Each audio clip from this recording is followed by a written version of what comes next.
Hi అండి. ఇలాంటి వంకాయ బజ్జీలు తినాలంటే వర్షమే పడాలా ఏంటి? మంచి హెల్దీ ఫుడ్ అండి. ఆరోగ్యమైన వంకాయ బజ్జీ ఎలా తయారు చేసుకోవాలో చూద్దామండి. 2 నిమిషాల్లో తయారైపోయి వంకాయ బజ్జీ చూడండి. ఎలాగొచ్చిందో బజ్జీ చూడండి. చూడండి, కట్ చేసి చూపిస్తున్నాను చూడండి. ముందుగా బాండి పెట్టుకొని స్టవ్ మీద స్టవ్ వెలిగించి ఆయిల్ వేసి వంకాయలు నీట్గా కట్ చేసుకుందామండి. 4 పార్ట్లు వచ్చేటట్టుగా. పుచ్చులు ఉన్నాయా లేవా చూసుకుందామండి. పుచ్చులు అయితే లేవండి, ఇది వాడేసుకోవచ్చు మనం వంకాయ. చూడండి, ఇలా ఘాట్లు పెట్టేసిన తర్వాత వంకాయలన్నీ కళాయిలో వేసి నూనెలో ఏడెక్కాక వేపేసుకొని పక్కకు తీసి పెట్టుకుందామండి. ఏగిపోయాయి, కొద్దిగా చల్లారనిచ్చి ఏగిపోయాయి, కొద్దిగా చల్లారనిచ్చి ఇప్పుడు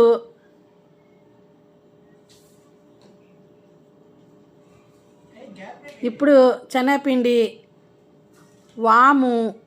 శనగపిండిలో వాము వేసుకోవాలి.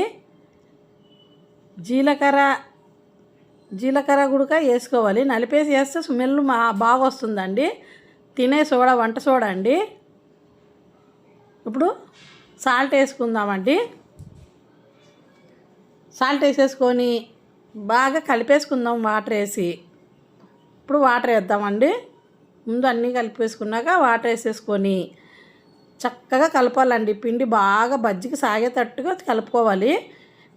పిండి బజ్జికి ఎలాగుంటే సరిపోతుందో ఆ విధంగా వచ్చేటట్టుగా బాగా కలుపుకోవాలండి. ఈ మాత్రం కలుపుకుంటే సరిపోతుంది, పల్చగా గట్టిగా లేకుండా. ఇది ఎండు కొబ్బరి, ఎల్లుల్లిపాయలు, ఉప్పు, కారం అండి మిక్సీ పట్టేశాను. అలా నింపుకొని వంకాయలో గట్టిగా నొక్కాలండి.